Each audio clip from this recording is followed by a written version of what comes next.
All right, so since we are here with Doc, we would like to know a few things about Doc. So we're going to take turns in asking him questions to get to know him a little bit better. Yes.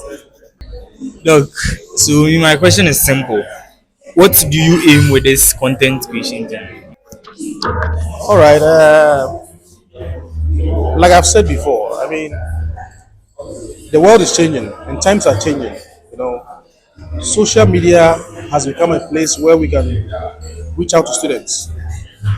Why? Because learning shouldn't always be in the classroom. Okay, what we call formal education or formal learning. It can be out of the classroom. Okay, so I sat down 2 years ago. I got this idea that we can reach out to students in many, many, many ways through social media to educate them, okay, and then also make their lives better. You can impact better through social media. Right. So that's where this idea is coming from. Yeah. So, Doc, what motivated you to choose petroleum engineering?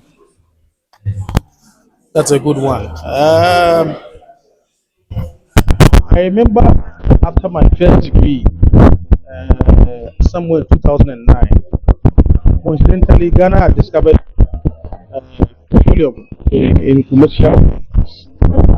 And so right after I left the Regional Maritime University, I decided that if I was going to do any studies or further studies, it should be in the area of what, oil and gas or petroleum. So that was my main motivation.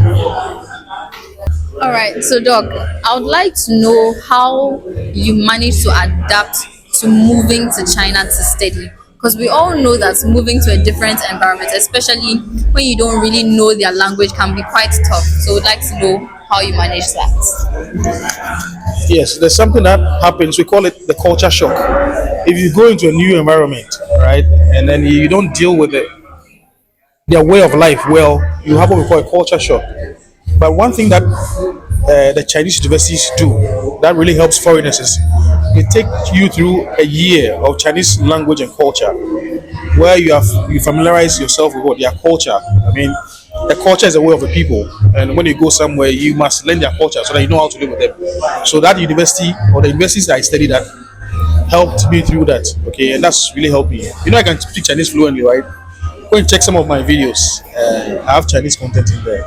So, Doc, you did just mention that you furthered in China. That is, you did your master's and your PhD in China. And I believe that you moved right into academia after that. So, my question is, have you always been interested in being a lecturer? Have you always wanted to be a lecturer, or it's something that came along the way? I mean, the whole life of, or the whole idea of humanity, okay, is to make impact, okay. But interestingly, when I was young, I wanted to be a pilot.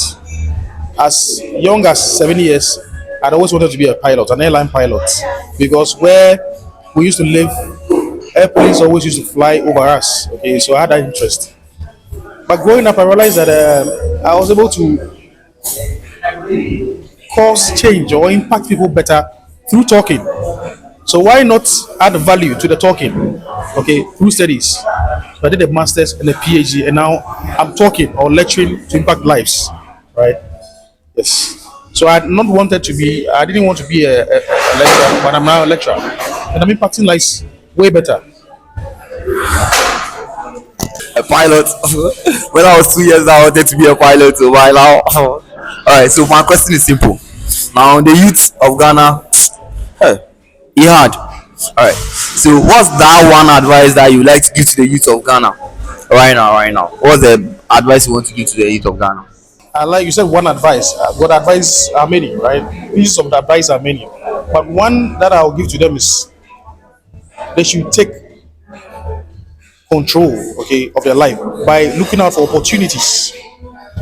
Okay, when I say opportunities, good opportunities, nothing illegal, right? Yes, opportunity comes but once, they say, right? So look out for opportunities and always try to make yourself better. Right now we have what we call soft skills. It's one of the things we are teaching our students at school. Some of you, right? What makes you better than someone living or schooling in Texas is the soft skills that you have. Probably coding. If you have the opportunity to learn how to code or read any machine learning language, learn it. If you have the opportunity to learn something extra to diversify yourself, okay, it makes you more marketable. You learn it. Take advantage of the opportunities and learn and make yourself better. That's one advice I have for the youth. All right, so we've heard a lot from Doc. I'd like to encourage us all to make sure we follow, subscribe, like, and comment under the videos. Watch out for more.